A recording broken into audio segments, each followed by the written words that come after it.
The last session of the day on our community day. It's great to see many of you here. This is the third session in a series organized by ICFA on innovative financing. And the session that we're about to have is very much focusing on pooled funds and innovation. And we'll hopefully get into some sort of good examples, some good case studies of how pooled funds can be advancing innovation. It was in this room around 1 year ago at last year's HNPW that we launched something called the Pooled Funds Community of Practice. And we did so with the funding from Jersey Overseas Aid. The Pooled Funds Community of Practice is something that has long been dreamt of. I think Manisha Thomas, who was in the room a moment ago, there she is. Manisha Thomas actually put forward the recommendation that pooled funds should be coming together a bit more intentionally in some past papers developed with the Norwegian Refugee Council. And as pooled funds, we wholeheartedly agreed. There's been a proliferation of pooled funds since they were first established some 20 years ago, 25 years ago. And we have not historically collaborated together as well as we would have liked. So the Pooled Funds Community of Practice was an effort to develop a forum for pooled funds in all of their diversity, to connect with one another, to learn from one another, and to also look at whether they could be acting collectively on behalf of the communities that they serve. The Community of Practice is hosted together by ICFA and Start Network. My name is Lucy Puentes. I work with Start Network, and as a network, we have long focused on innovative financing through pooled funds. So we have something called the Global Start Fund, which is very much focused on early, rapid, anticipatory action. And then we also have something called Start Ready, which is another pooled fund that pre-positions financing for the crises that can be somewhat forecast and can be modeled and can be better served in advance of a crisis impact. There's a lot of innovation generally happening with pooled funds. One little example that I would like to bring to the table on behalf of my colleagues in Bangladesh is something that local civil society there have developed around a microfinance institute pooled fund for NGOs. And this is working with those local organizations that have immense expertise in microfinance, and we're looking to invest the surpluses that they are able to build through microfinance work to invest it in a genuinely locally led, locally managed and locally serving pooled fund there. So lots of examples. We're going to hear plenty more from the panelists today. The pooled funds sort of community has obviously been in the spotlight over the past year. Pooled funds were very central to the Humanitarian Reset and ambitions to be more efficient as a humanitarian system, more effective and more impactful. So there's been a lot of talk about pooled funds. There's definitely been a huge amount of interest around pooled funds and what it is they're able to offer now and in future. And hopefully we would be inviting all of you as audience members to pose your questions to the panel today once we've had the chance to hear from them. Just to start us off, we are going to welcome our colleagues from ODI Global Humanitarian Policy Group. We have Freddie Carver as the director of the Humanitarian Policy Group, alongside Megan Daigle, and they will provide for us an overview of the humanitarian financing landscape and some of the insights that ODI has captured through their research. So handing over to you, Freddie. Thank you very much, Lucy, and thanks for the opportunity this afternoon. As you say, there is a lot of interest in the whole kind of concept of pooled funds. And it feels in some ways like the hot topic. Everyone wants to have their own pooled fund. And so it's good to have an opportunity to unpack some of the dynamics around them, what's happening, and as you say, to hear from a number of people involved from different perspectives. And I guess the core message that I would have, I think we would have from ODI that resonates very strongly with kind of what you were just saying is actually plurality is good. a plurality of funding instruments is what we need in the current moment, given the challenges that we collectively face. And I think that's what we're seeing in the pooled fund landscape. At times this year, it's felt like there's been such a strong focus on the country-based pooled funds at the heart of the reset process. But I think what I feel of the conversations over the last few days is a recognition that's one part of the story, maybe not even the most important part, albeit it is an important one. So at ODI Global, we do, as people will be aware, we do work across a wide range of areas. We actually recently put out a blog looking at this question of pooled funds specifically. So I would point people towards that. And we also have a piece of research coming out quite soon in the next month or so, focused on looking at the kind of financing question for local and national actors. So I'll just say a little bit about some of the metrics that are coming out of that around the CBPFs in particular, just to give a kind of bit of an overview of what we see. And I think it's undoubted, and I think people will be familiar, that there is a positive story to tell about the kind of overall funding levels from the CBPFs in terms of them being a vehicle for funding for local and national actors. There is a positive trend. It's clearly there in the figures. We look from 2017, when around 23% of the money that was going to local and national actors directly from CBPFs. That number last year was up at 46%. That's a meaningful change, and that change has taken place over time. And I think that has been translated at times towards a message that this is the vehicle for localization. This is the vehicle for supporting local and national actors. Everyone should get behind CBPFs. And I think the data tells a more complex story, and one that I think backs up this point around plurality. One is actually, if you look at the absolute figures, it's not quite the same trajectory. Part of the story is that there's been a reduction up until the recent US funding decision at the end of last year, but there has been a slight decrease in support for CBPFs over the last few years. And so with a smaller pot, yes, it's great that there's been a prioritization of local and national actors within that, but the absolute numbers haven't changed quite as much as those headline percentage figures would suggest they might have done. There's also a lot of variability. There are some pool funds that have made real progress on enabling a greater diversity of funding landscape. I mean, I think the Somalia CBPF stands out as one of the kind of most developed examples. I think last year, more than $40 million of funding going to 61 local and national partners. That's the kind of really significant sort of resourcing that one might have in mind for funds that are really kind of getting resources to a wide range of actors. But of the 20 that we were looking at, I think it's only 6 that were up at over 70%. The Sudan Fund, rather kind of in a different position, certainly last year, less than the 25%. So there's a high degree of variability. There's also questions around quality funding, around sizes of grants. These, I think, are quite familiar. I think another issue I just wanted to flag is a question around what kinds of actors, and we'll get more into this with Megan as well. What kinds of actors are receiving support from CBPFs? I think last year, 23 of the 25 CBPFs that we looked at gave the majority of their funding to local and national partners to 10 or fewer different organizations.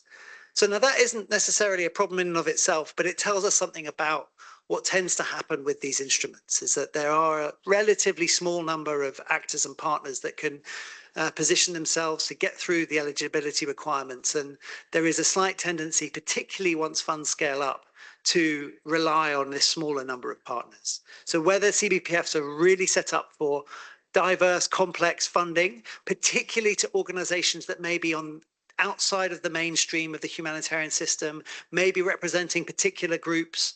Particularly, we've done work, which Megan will say more about, looking at refugee-led organizations, women-led organizations. And I think there's a more complex story to tell there. And it may be that CBPFs aren't the right vehicle for these kinds of actors. So I think the core point I think we would make is the question funders should be asking themselves is, what is it they're trying to achieve with their money? And CBPFs have a place within the kind of ecosystem of funding instruments that they have available to them, but they certainly shouldn't be seen as the kind of sole answer if we're looking to support a kind of diverse set of actors across a wide range of areas. And I think what's really interesting is to see and why I'm so happy about the way you've kind of set this panel up, the breadth of different kinds of instruments and innovations that are being taken. And I think there really should be an encouragement for that kind of activity. I think a key question that hasn't been, I think, answered enough is around looking at governance and design. I think NEAR are on the panel. I think the work that NEAR are doing to really try and look at how do we design pooled funding instruments from the start with affected populations, with local actors. I mean, that's where we should be going. And I think, again, there's a big contrast there with the CBPFs, which are still a bit stuck within the kind of the restrictions of the UN-led system. And I think, maybe I'll close with this, that the US funding decisions that were announced in December, the significant, obviously, influx of money into the pool funding system. I mean, there's been a lot of talk about what conditions are attached to that. How is that going to work in practice, given some of the other messaging and actions that's coming from the Trump administration? Questions around the global gag rule that I think, again, Megan might touch on. And questions are frankly around absorption capacity as well, with relatively large amounts of money in a short space of time.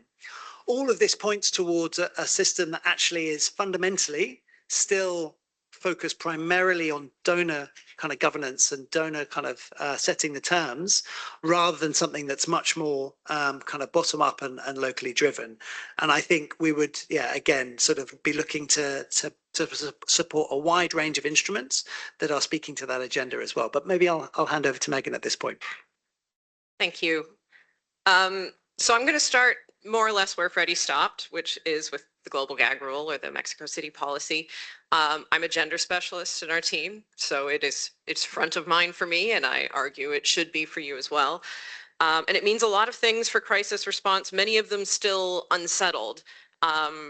We know that the most recent influx of funds is hopefully going to be exempt, but what happens next? You know, will this mean profound challenges to not just principled humanitarian responses, but the core ethos of pooled funding, which is flexibility and contextualized decision-making around where funding should go? Will it mean it's not possible to work with the US as a funder again? What will it mean for collaboration and coordination between actors who are subject to the gag rule and those who refuse it?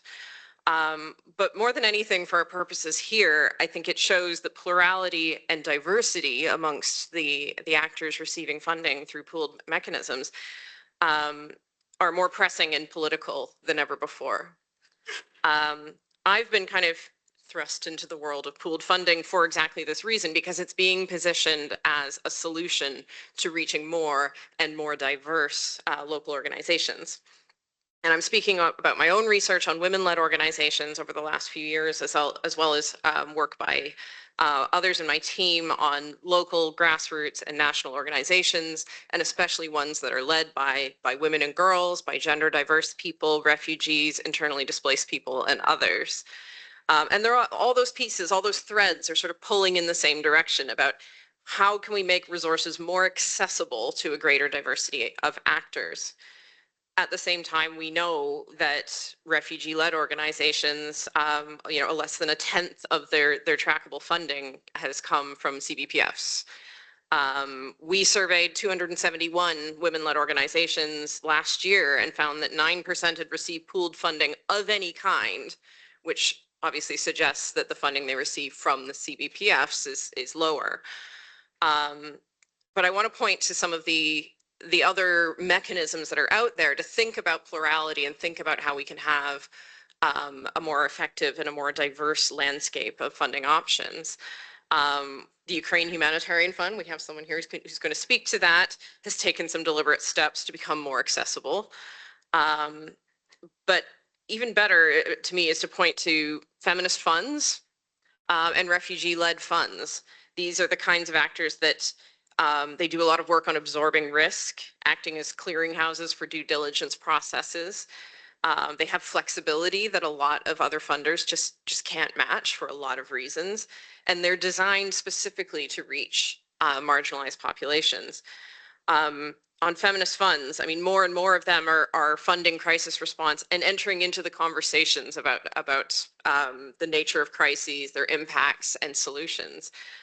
There are feminist funds that work at the global level, equality funds, there's 4 regional urgent action funds, and then there's many that work at a more national and local level. So Le Fonds pour les Femmes Congolaises, or the Women's Fund Fiji, or Fondo Lunaria Mujer in Colombia.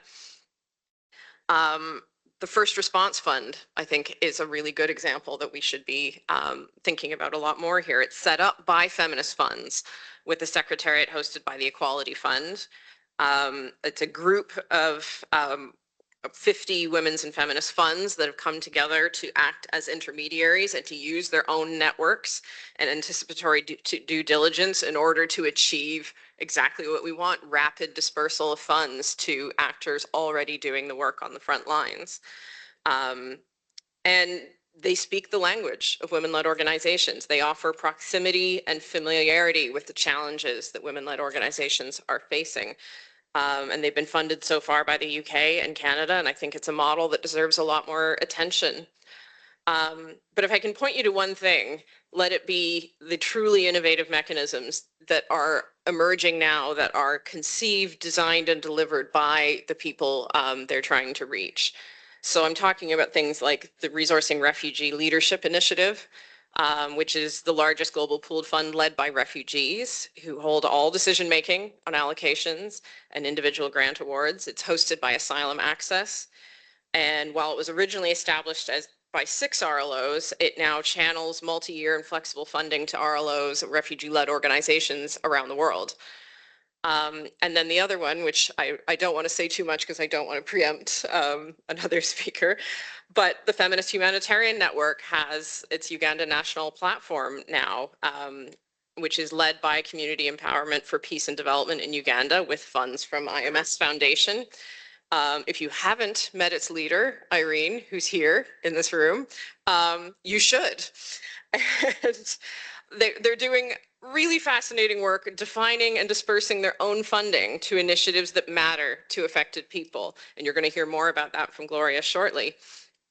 But these are the kinds of innovations that are showing us through action, through taking the plunge, starting small, and learning as they go, that other ways of working are possible, and that the sky doesn't fall when we innovate and take risks. And our work is teaching us a few key things across these different agendas for inclusion that I think are important when we're trying to think more about a diversified portfolio of pooled funding options. The first one is about not confusing agendas. I think as a gender specialist, I'm often hearing from people about reaching women-led organizations and using metrics on gender as a proxy for that, and those aren't quite the same thing. Women-led organizations work on all aspects of humanitarian response, not just gender. And I think the second thing is about starting from who you want to reach and funding accordingly in order to make sure that you're reaching them and using this diversity of mechanisms.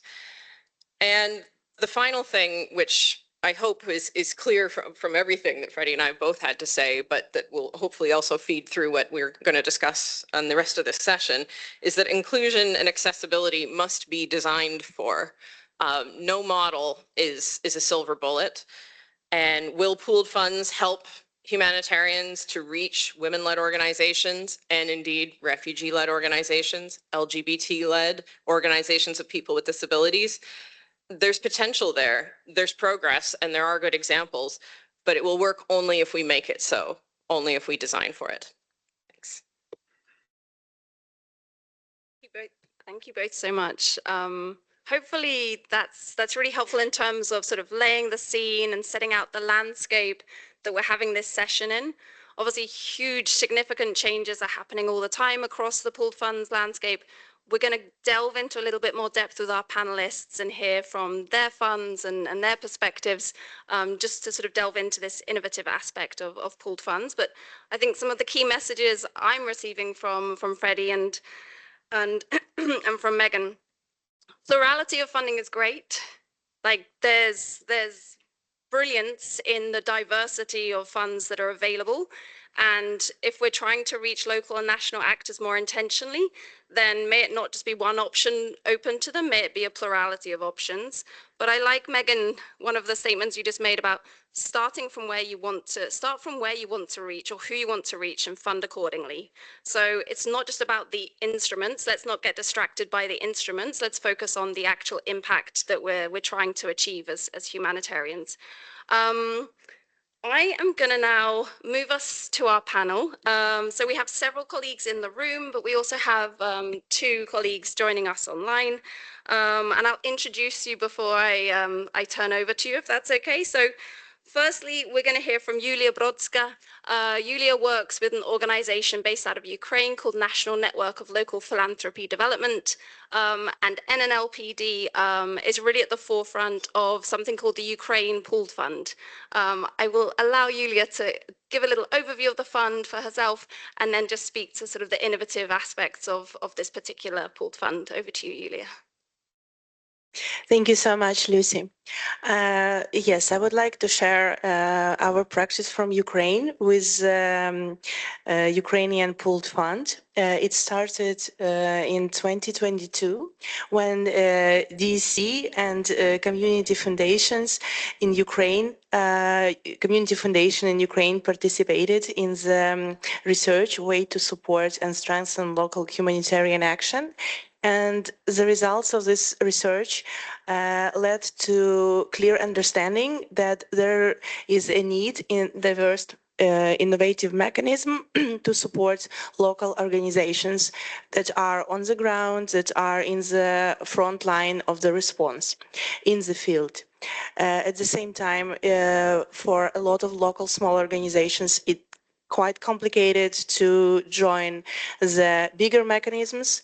So this complementary funding mechanism is something that allow now more than 30 organizations on the ground to provide response, but that's I'll tell a little later. So in 2023, National Network for Local Philanthropy Development won the tender for development of Ukrainian Pooled Fund with DEC funding and expertise of START Network. The pilot phase started in 2024, and here in 2025, we faced the full localization of this fund. So now the fund is led by 5 organizations, local Ukrainian organizations that formed a consortium. And each organization is responsible for its own area of expertise, and it is a joint responsibility, joint accountability for affected population in Ukraine, and responsibility for donors. So how it works? One organization is responsible for the secretariat of the fund and for the technical mechanisms of grant making. Another organization is responsible for due diligence, because due diligence and locally led organizations, it had been quite a big challenge already for a few years. So this is a solution that builds this bridge between organizations that works in the field and donor. So other 3 organizations are responsible for capacity building because we want to create a holistic ecosystem.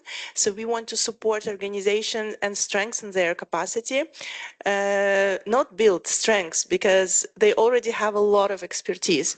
And we are just there to complement where we need to come in.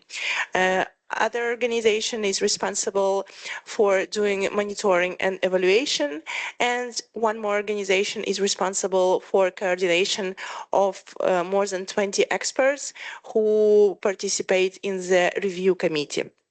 So basically, every organization of the consortium is always ready to support, because the way we work, we have recovery grants that kind of falls into the nexus part, nexus development, early recovery, and emergency response. And emergency response is in Ukraine, since the scale of crisis is very large and geography of crisis is large, flexible funding is very much needed. So how it works that within 48 hours, the review committee, after announcement of emergency response grant round, reviews the applications, and within 48 hours, the funds are already dispersed to our members. And also we have thematic funds, and in general we focus, we cover all Ukraine, but we are focusing more or close to the frontline regions, and we support inclusion, we support diversity, and thematically we focus also on women, on people with disabilities, on older people, on IDPs and marginalized people. So at this moment, we are at the second phase of the pooled fund. We already secured funding for this year, and now we are in discussions and negotiations how to make it sustainable, how to make it complementary on this point. But with time, we want to build this holistic system that will stay in Ukraine after some NGOs go. So something that is already strong on the ground, because the crisis goes on from 2014 and Ukrainian civil society is strong.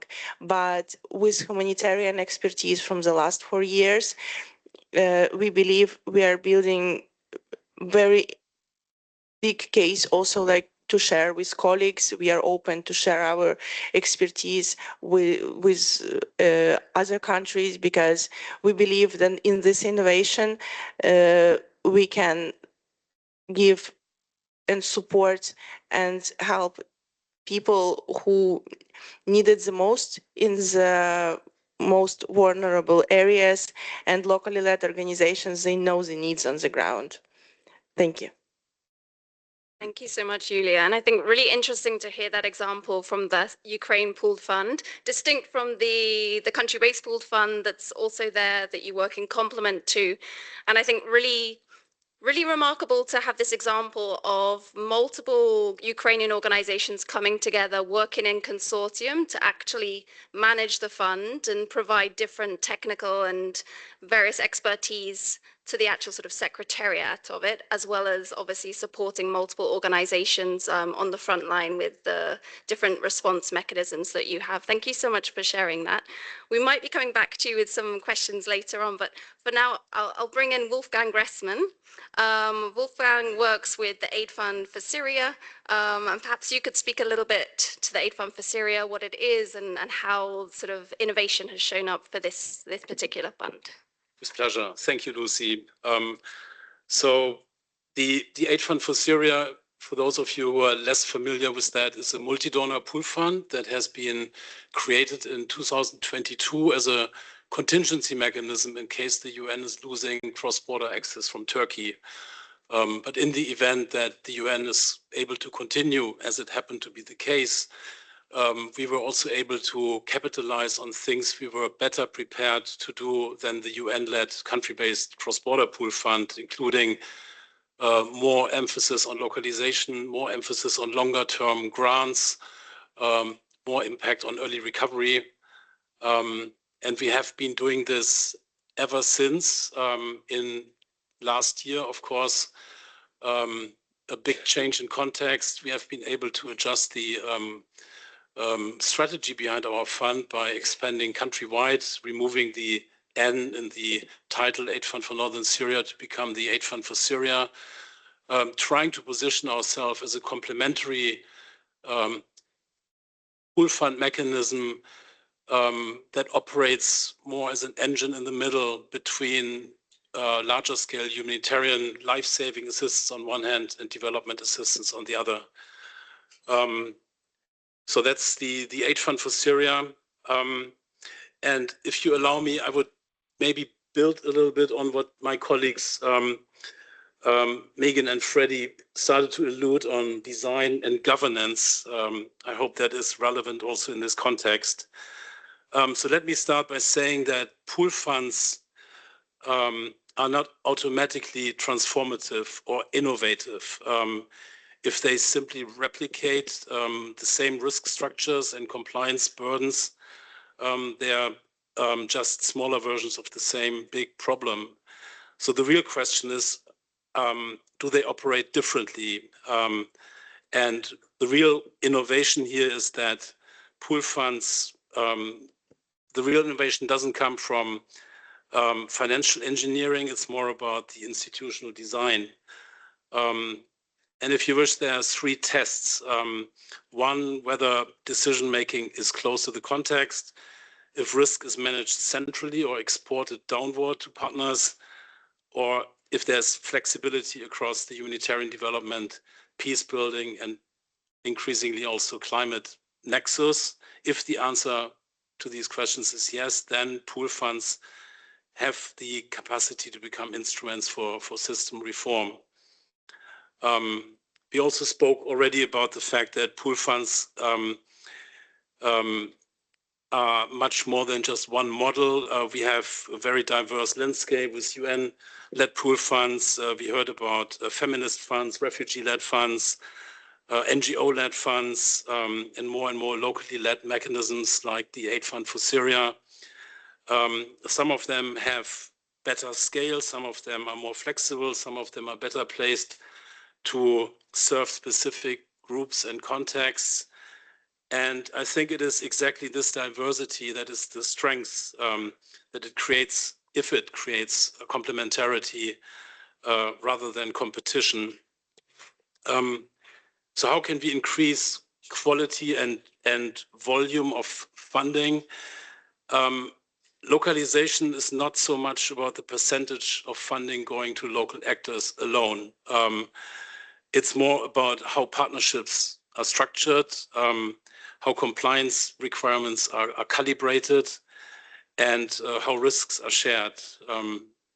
Direct funding is important, but quality and access matters as much. As the Aid Fund for Syria, we can report that from the $135 million US we have received so far, 75% went directly to local Syrian partners, but maybe equally important, our attempt to operationalize quality programming through a localization approach that supports civic society actors, even when they're not able to or eligible to receive direct funding, through our what we call an anchor organization modality that is an intermediate mechanism, but that goes far beyond simply passing on funding, including equal cost sharing, including mentoring, including appropriate risk sharing and support. Another area where I believe pool funds can be innovative is by operating in this space, in this gray zone between humanitarian development, peace building, and climate funding. Many crises are not just about emergency response, but also about collapsed services, local economies, and governance capacities. And traditional humanitarian funding struggles because of siloed mandates and streams, and pool funds can indeed be more flexible here.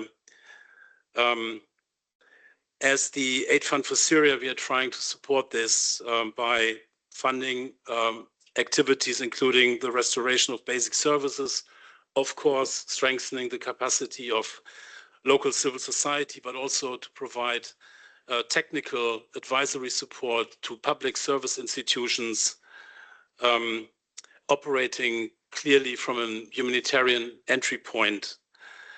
And the idea behind this is that recovery can become stronger if civic leadership and public services can evolve together.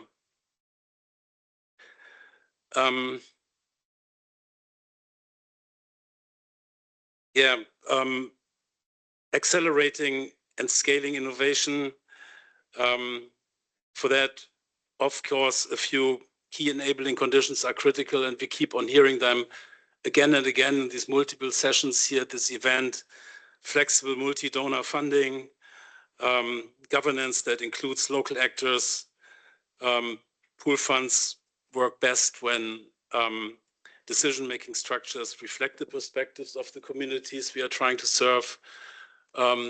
We, as AFS, changed our governance structure last year by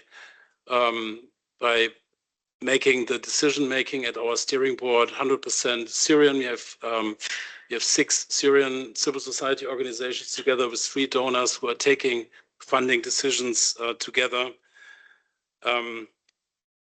Of course, and we had this session just before this one, we need to test new approaches, including blended financing models, partnership with economic actors.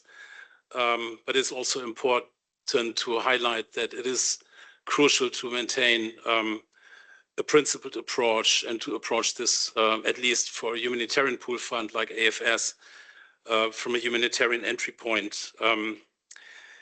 So finally, donors are important to provide the flexibility and allow for responsible experimentation. And if these conditions are in place, then pool funds can indeed become laboratories for redesigning humanitarian finance.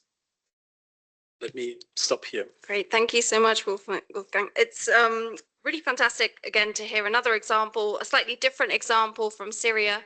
And I think, at least personally speaking, the point that you made really resonates with earlier point made by Megan, which is pooled funds have a way of sort of almost blending money that comes through them. So you may have sort of, ideally you would have multiple donors contribute into the pooled fund to make it a pool in the first place.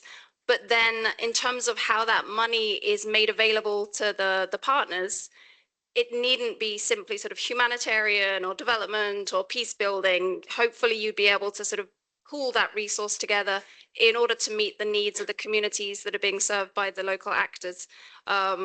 So the point you've also made about donor flexibility, I guess in an ideal world, again, if you have multiple donors contributing into these pooled funds, you have the ability to be that bit more experimental. You're not beholden to any one particular donor. You can work with perhaps more flexible donors to trial things, and then ideally you can bring that in and sort of mainstream that ultimately with evidence or learning, whatever you might be able to glean through a pilot. So lots of flex and potential for pooled funds to test and to be experimental, and ultimately to sort of help drive innovation in terms of humanitarian aid delivery. We're gonna turn to the screen. Hopefully we're able to see the faces of those colleagues online, but we're going to welcome in Shane Scanlon from NEA. Shane is going to speak a little bit to NEA's Change Fund, and I think pick up on some of the broader themes that have been mentioned in relation to governance and decision making as well. So Shane, over to you. It's good to see you. Thanks, Lucy. Can I just check that you can hear me? We can hear you. Fantastic. So yeah, thank you. Good afternoon, good evening, everybody. I'm Shane, NEA's Solutions Director based in Nairobi, where I'm coming to you from today, and really appreciate the opportunity to join this discussion. I'm here primarily today to talk about NEA's Change Fund, but I'll also take the opportunity to share a very brief readout from research we're currently conducting into the vibrant and diverse array of locally led pooled funds that we see emerging globally. So to start with the Change Fund, NEA established the Change Fund 4 years ago in 2022 to address what we saw then as a critical gap in the aid system's financing architecture, a globally operating but locally governed pooled fund that resources local and national civil society organizations to define and lead response and recovery with speed, relevance, and accountability to the communities they're serving. The fund focuses on rapidly moving flexible resourcing exclusively to the local and civil society organizations most proximate to communities that are impacted by crisis. But the innovation that I'll focus on today is not so much where the funds go, but who gets to make the decisions. Governance, so critical, as Freddie flagged from ODI's perspective in his opening remarks. We agree. We think the most genuinely innovative thing happening in this space at the moment is local actors designing governance models that situate decision-making power proximate to communities and that work in those contexts. And this is a key distinguishing feature of the Change Fund. It's a global fund that's governed by leaders of local and national civil society organizations that are nominated and elected by their peers in the form of an oversight body comprised of representatives from the Asia Pacific, Africa, the Middle East, and Latin America and the Caribbean. This oversight body holds full authority over key strategic and operational decision-making relating to the fund, including the declaration of crises and all grant allocations. So all key strategic decisions and allocations are made not by an NGO, not by a UN agency, but by leaders of local and national civil society organizations elected by their peers. And is this governance model that makes the Change Fund genuinely locally led, not the fact that 100% of funds flow to local actors, although that is true too. The governance model ensures that decisions are really genuinely grounded in the lived experience and knowledge of those civil society leaders while continuing to meet core standards of accountability and oversight. So in practice, the fund deploys rapidly. It keeps management costs very lean. It reaches organizations that more dominant mechanisms simply can't tend to reach in a timely manner, including, just as one example, organizations impacted by the US government funding cuts last year, where we were able to move to quickly reinforce local actors at risk, precisely because we weren't dependent on the infrastructure that was undermined overnight about 15 months ago or so. Over its 4 years of operation, in this way, the Change Fund has really proven the model that a locally governed, globally operating fund can deliver rapid, flexible resourcing to the local civil society organizations that are leading response and recovery across the most challenging operating contexts globally, while at the same time effectively managing risk. So the fund has global reach, operates across the 44 countries where NEAR currently has members. It operates with speed. Applications are reviewed and selected and awarded by the oversight body within a week of the oversight body's crisis declarations. Awards typically range between 150,000 and 250,000. It's remarkably efficient, while at the same time ensuring full indirect cost recovery, to the point made earlier about risk sharing, illustrated by the fact that in a recent period, members were able to reach around 470,000 people using around 5.5 million in fund disbursements. It also, is proven to effectively manage risk. It's developed a calibrated, proportionate approach to risk and due diligence and risk management that engages peer mechanisms and is proven to be effective. Its monitoring and external audits haven't identified a single material compliance breach to date over the life of the fund. Beyond the individual grants, the fund really serves as a platform for systems change in the way it demonstrates how locally led and managed financing can reshape how resources are governed and deployed globally to deliver better outcomes. Turning for a moment to the research, the Change Fund may be distinct as a locally governed, globally operating fund, but it's certainly not alone in that it's one of a growing number of locally led pooled funds that are together demonstrating viable alternatives to conventional resourcing pathways that can be centralized, inequitable, unresponsive, and slow. So over recent months, research that we have commissioned and is currently being finalized has identified a really vibrant array of more than 60 locally led pooled funds globally that are doing inspiring work. Yulia shared earlier about the great work that the Ukraine pooled fund is doing.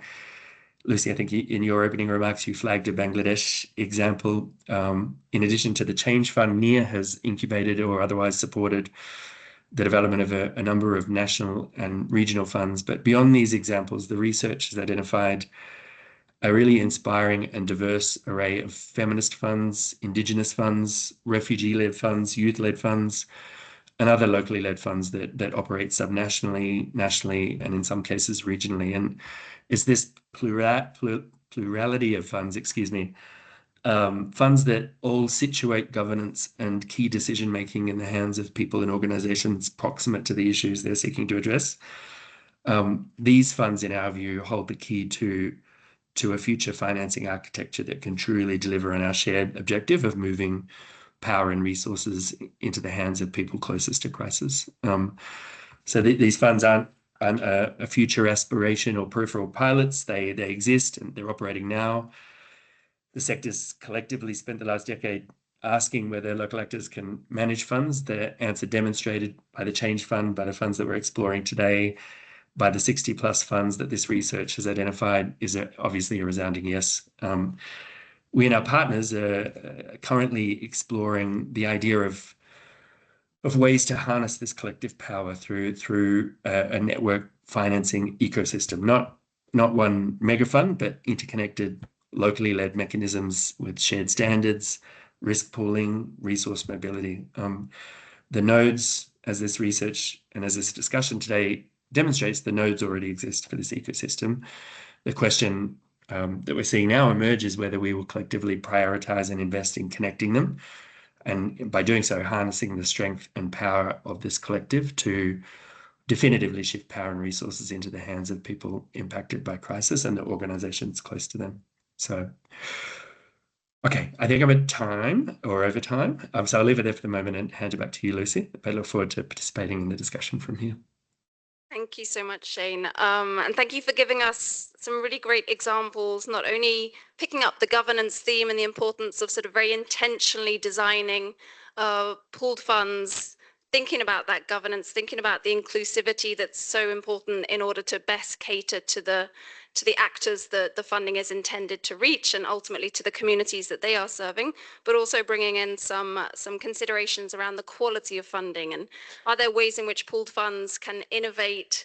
It seems like a big word for something that we all know to be so obvious and so needed, but how do we ensure that the funding that flows through the pooled funds is of the utmost quality, and that we're not putting in place barriers to access? We're thinking about the due diligence, but we're thinking also about sort of the actual the money that flows through, including the overhead costs that are so important to all actors, but particularly so local and national organizations. I think also, just to pick up the important mapping work that NIR has been doing, this is tremendous and so helpful, because I think what we often see, and I think Yulia could speak to this as well, when there is a large-scale crisis onset and we see funding becoming available, scarce though it may be, there is quite often a tendency for actors to think about setting up new pooled funds. And oftentimes there may well be an established, locally led, feminist, refugee-led fund that's in existence. And could we not simply be sort of supporting that and engaging with that, and really sort of supporting the sustainability of something that may well last long beyond the crisis and when the international actors have departed? So looking out for that research that will be published by NIR in, I think, the close future.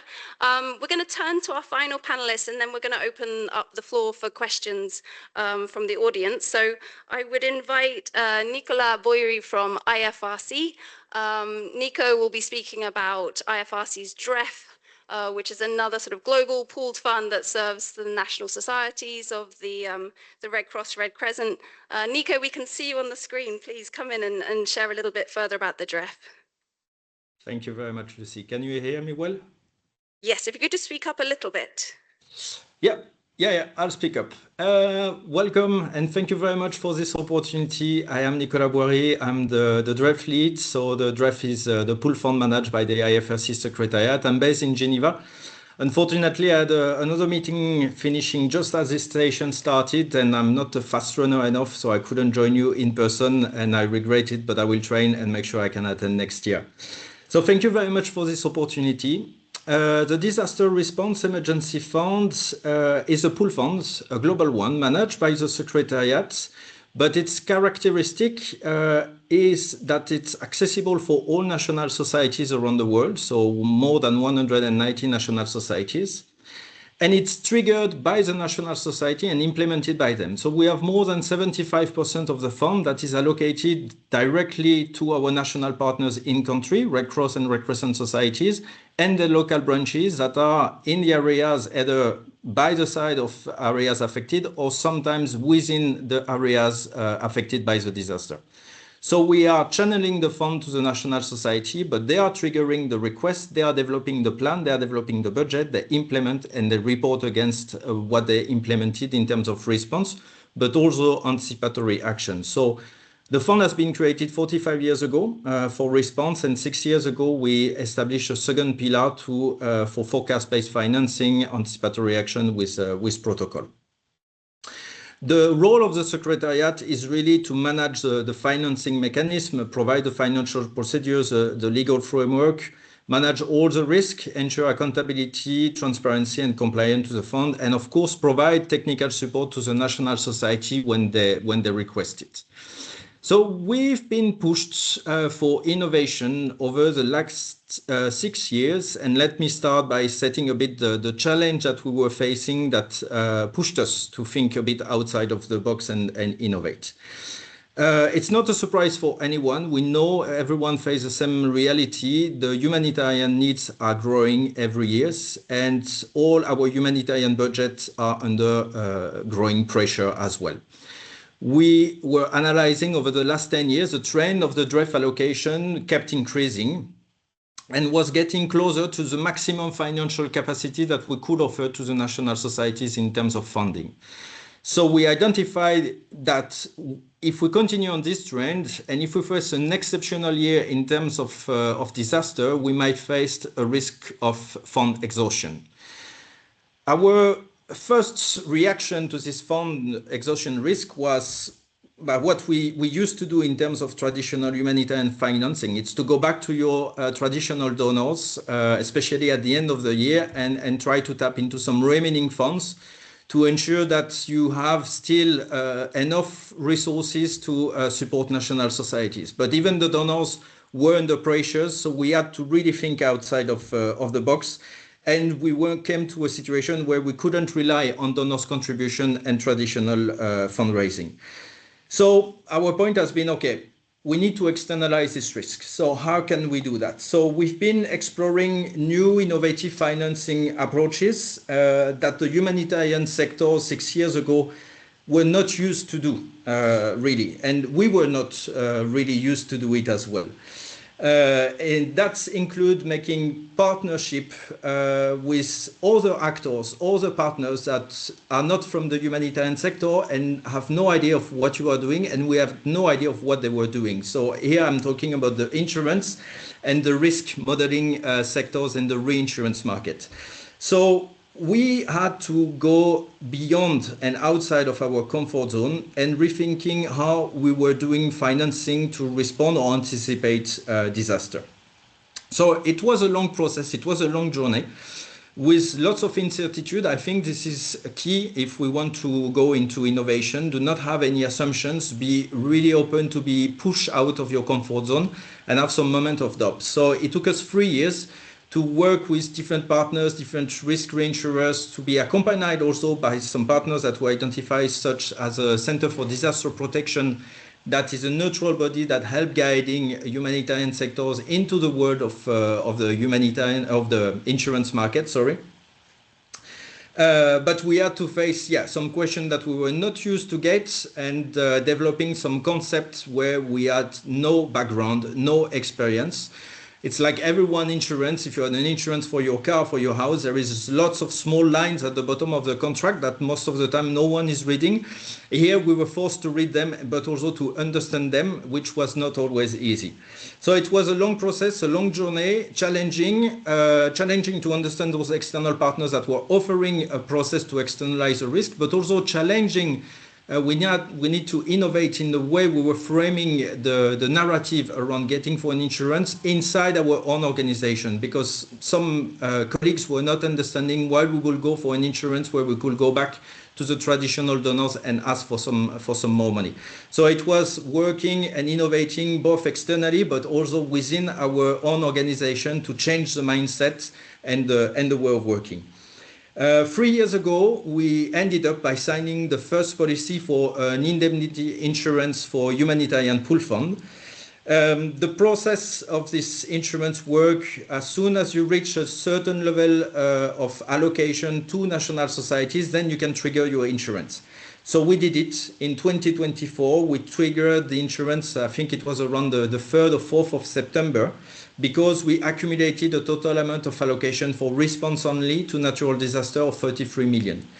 Then, as soon as the insurance is triggered, we got access to an envelope, what we call the payout, an envelope, a financial envelope of 14.4 million Swiss francs that cover all the other requests coming from national societies later on. So this insurance allowed us to tap into those 14.4 million Swiss francs completely. It supported more than 30 emergency operations which were requested between September and December of the same year, and help us to assist 1.6 million people that without the insurance we wouldn't have the financial capacity to do so. So it was a success for this year. And what is important is through this innovation was a key for us. We didn't want this to be an additional burden for the national society. So this insurance mechanism was really working in the background. It was only a relation between the secretariat and the insurance and other partners were, it's quite complex sometimes, but I won't go into the details. But for a national society, the result was they was requesting a draft allocation like they used to do. They were receiving the money as fast as they used to do without knowing that it was coming from the insurance. So that was also key for us in the innovation. For our national society that we want to support, it has to be exactly the same system. But thanks to the insurance, we were able to support exactly in the same manner with the same level of capacities from the 1st of January to the 31st of December. And in addition, we had a matrix of financial capacities to start the following year. So if we can reflect a little bit and to connect with the topic of this session on innovation, what I would say is let's not be afraid of looking beyond our sectors, to challenge our assumption and adopt solutions that were not originally designed for the humanitarian sector. This experience of the draft insurance shows us that innovation happens when we step outside of the usual toolbox that we use for in the pool fund mechanism. It helps us, and this is an opportunity as well, to build new partnerships, to test solutions, and reinforce the entire ecosystem of pool fund. If we want to accelerate innovation for pool fund, I think it's important that we don't act only as a financing mechanism, but as a platform, as a community of practice. And that's why the draft is really proud of being part, along with IGVA, with the START network of the community of practice of pool funds, of humanitarian pool funds, because it's important that we can extend this partnership not only to us, but to other partners if they want to benefit it. To share our experience, our experimentation, share the learning, so all the other organizations don't have to face the same challenges that we faced in the past. And I will just conclude, I think I'm still on time, that innovation is a never-ending process. So as of today, we are about now, in a few weeks, we are going to sign the second 3 years policy of the insurance. So now we will be engaged with partners for a total of 6 years with this insurance.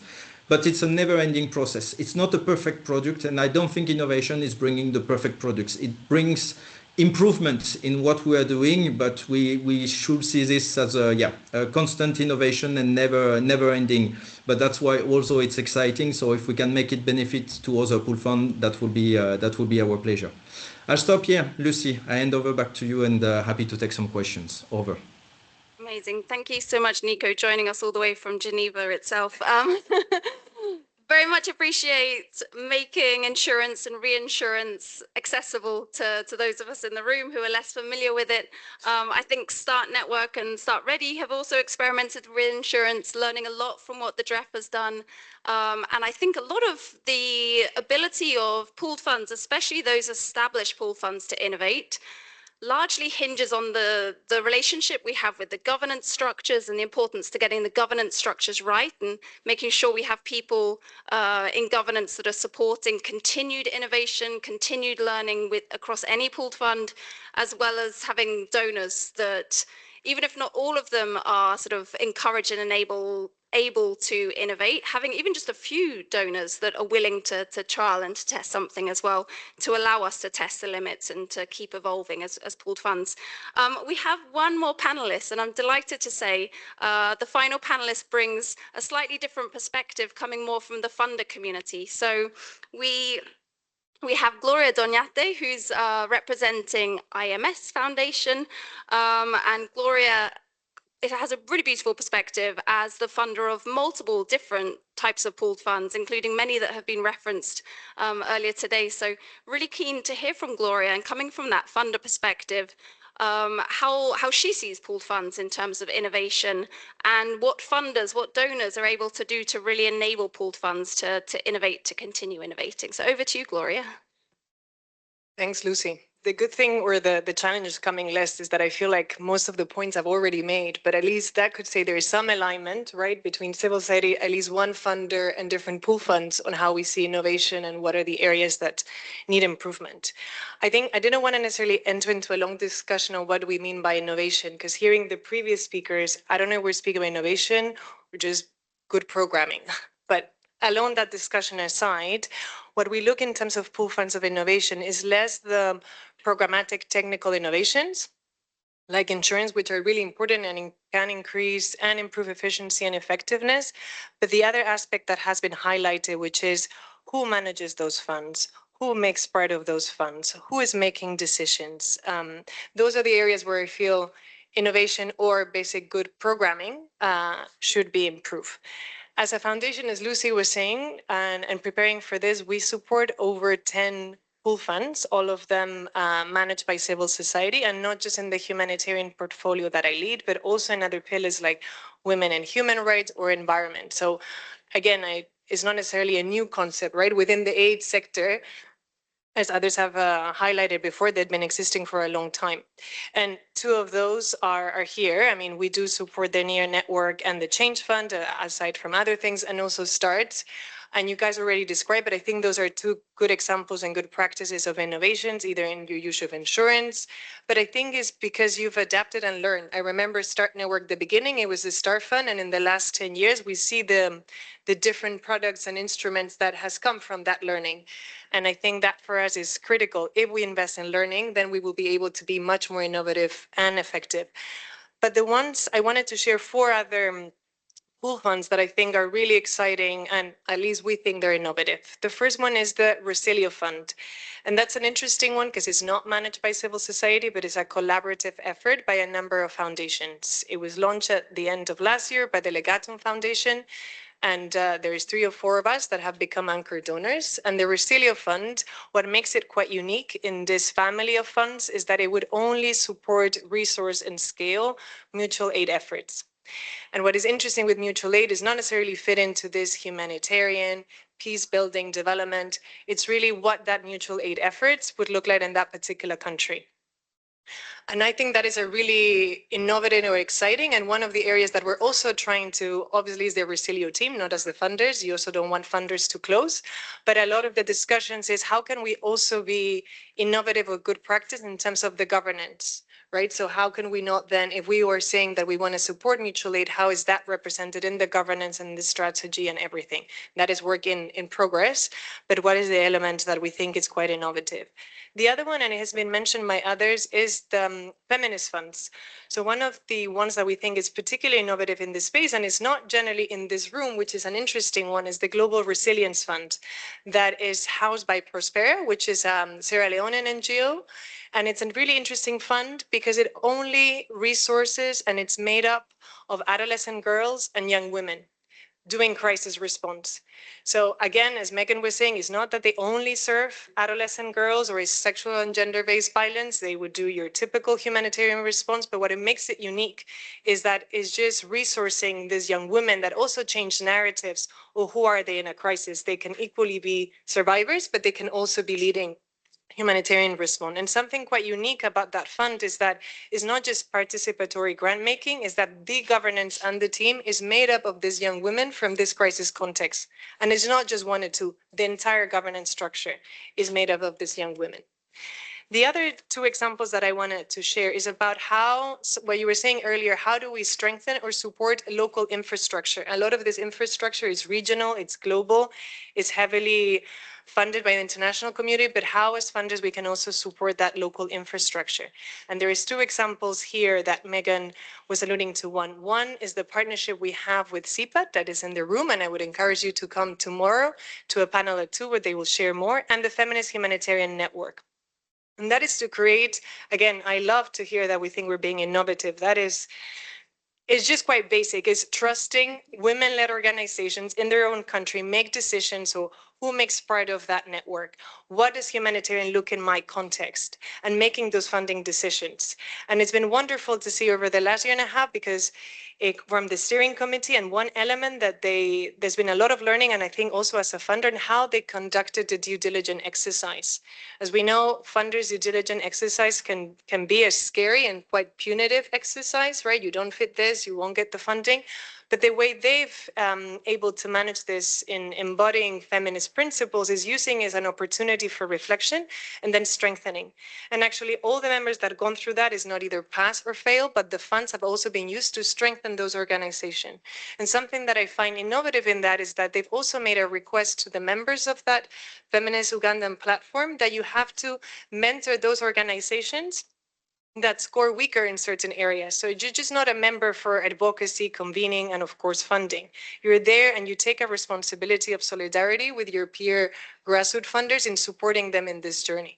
And I find that that is something learning not just for the sector, but also in terms of funders.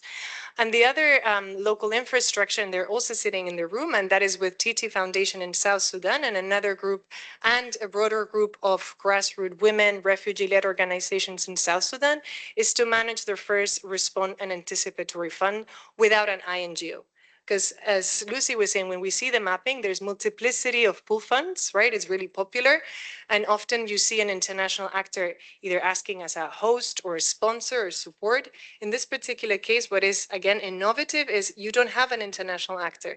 We trust them to make those decisions and how that fund is going to be utilized. And we see this not just as a pilot or as a project, but how do we invest in local infrastructure so it is dependent so much on that international support. Thank you. Thank you so much, Gloria. And thank you. I'm sort of looking at, sorry, I haven't got my glasses on, but there was mention of TT Foundation being in the audience and I can't, do we have Gloria? Oh, there she is. Hi. That's not Gloria, is it? There she is, right, brilliant. So we have other funds in the audience, and perhaps as we turn to the question and answers, if any of the other funds represented here today would like to just take a moment to just speak a little further to their fund, please, by all means do. So wonderful, thank you, Gloria. And I think having that perspective across multiple different funds and sort of just how you see things both as a funder in terms of the importance of the different types of funds, and coming back to that key message we heard from ODI at the start about the value of plurality is really invaluable to hear, but also just the learning, right? If we want to be innovative and maybe go beyond simple good practice and instilling it in the funding mechanism, then there is an importance to us continuing to invest in the learning. And I think Juliet from ALNAP is here, and I was in a session with her just yesterday where she cautioned with the funding crisis as it is against actors, any of us actors, positioning ourselves as the experts in the room. So I think the importance of the pooled funds community of practice is you have so much expertise coming from this diversity of pooled funds, and it's not that we have a sort of large global pooled fund positioned as the pooled fund expert in the room. I think the importance of just everybody valuing one another's learning and expertise and seeing how they can sort of draw insights from that in betterment of the funding infrastructure.